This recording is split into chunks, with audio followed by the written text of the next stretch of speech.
Everyone, আজকে চলে এসেছি আমার দেওরের বিয়ের কিছু ভিডিও নিয়ে। তো বিয়ের দিন সকালবেলা বাড়িতে আমি আমার ছেলেকে ঘুম পাড়িয়ে চলে গেছি আমার মাটির পুরনো শ্বশুর বাড়িতে। তো সেখানে হচ্ছে বিয়ের দিন সকালবেলা জলখাবারের আয়োজন করা হয়েছিল। তো এটা যেহেতু মেদিনীপুর ডিস্ট্রিক্ট এবং মেদিনীপুরে কিন্তু আপনারা সকলেই জানেন যে মুড়ির খুব চল আছে। তো ব্রেকফাস্টে এখানে মুড়িটাই বেশি খাওয়া হয়। তো সকালে খাওয়া হয়েছিল মুড়ি এবং তার সঙ্গে ছিল ঘুগনি, চপ, শসা আর ছিল মিষ্টি। তো এই খাবারই আমরা বাড়ির সকলে মিলে কিন্তু জমিয়ে খাওয়া দাওয়া সেরে নিলাম। খাবারটা যাই হোক না কেন, বাড়ির সকলে মিলে মজা আনন্দ করে খাওয়াটা থাকাটাই কিন্তু সব থেকে বেস্ট। মুখ দেখা হয়ে গেছে, চিন্তা নেই। এই যে আমাদের রাধুনি কাকা হয়ে গেল। তো এইদিকে আমার বর হচ্ছে ভিডিও করছিল এবং বাইরে হচ্ছে সমস্ত দুপুরের খাবারের আয়োজন শুরু হয়ে গেছে।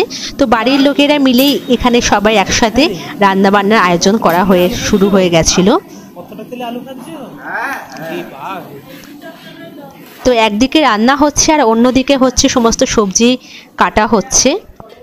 তো এখানে হচ্ছে আমাদের ছোট কাকু, মানে আমার ছোট কাকা শ্বশুর এখানে সবজি কাটতে বসে গেছেন।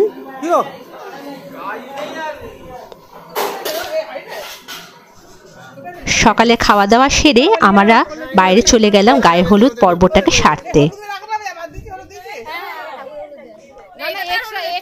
তো এইদিকে আমার ছোট্ট পুচকুকেও গোপালের মতো সাজিয়ে আমার দেওরের কোলে দিয়ে দিয়েছিলাম, যাতে ওর কিছুটা ফটো আমরা শ্যুট করতে পারি।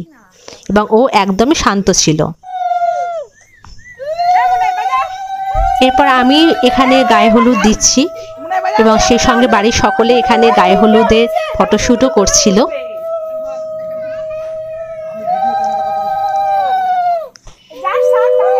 গায়ে হলুদ পর্বের পর আমার দেওরকে স্নান করানো হলো এবং সেইটার মধ্য দিয়ে আমরা খুব সুন্দরভাবে আজকের প্রোগ্রামটাকে শেষ করলাম।